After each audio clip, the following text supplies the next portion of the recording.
Do you remember the first time you saw a rainbow? Rainbows are iconic, universal, showing up in legends and stories throughout history. Despite years of pollution and our increasingly busy lives, rainbows still make us stop and look up. The first recorded rainbow appears in Genesis 9 just after the flood recedes. Noah walks out into the steaming earth and hears the voice of God. I have set my bow in the clouds, and it shall be a sign of the covenant between me and the earth. When I bring clouds over the earth, and the bow is seen in the clouds, I will remember my covenant that is between me and you and every living creature of all flesh, and the waters shall never again become a flood to destroy all flesh.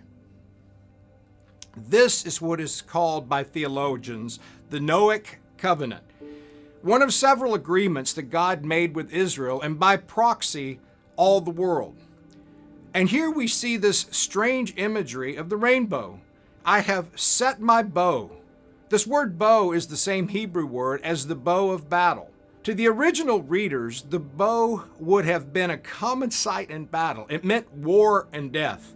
But for God to set his bow meant that war was over, that the struggle was over.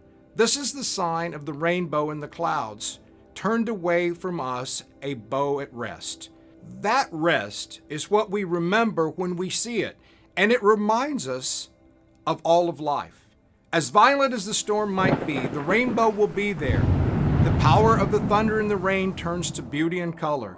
That's all that's left standing. The covenant reminds us that a devastation like a flood won't destroy us again. God will not destroy us and start over. He will work with us and through us to accomplish redemption. He works through each storm in our lives to make beauty and light come through.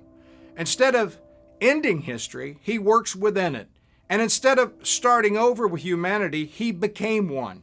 He set his bow in the sky. He set his covenant that he will always work with us and within us on our relationship with him. Let's remember this promise when the storm comes. I'm Greg Williams, speaking of life. Thanks for watching this episode of Speaking of Life. We hope you enjoyed it. We'd love to connect with you. Here are a couple of ways. Subscribe to our newsletter, GCI Update, and like us on Facebook. And if you'd like more resources from GCI, check out our website. Thanks again for watching. See you next week.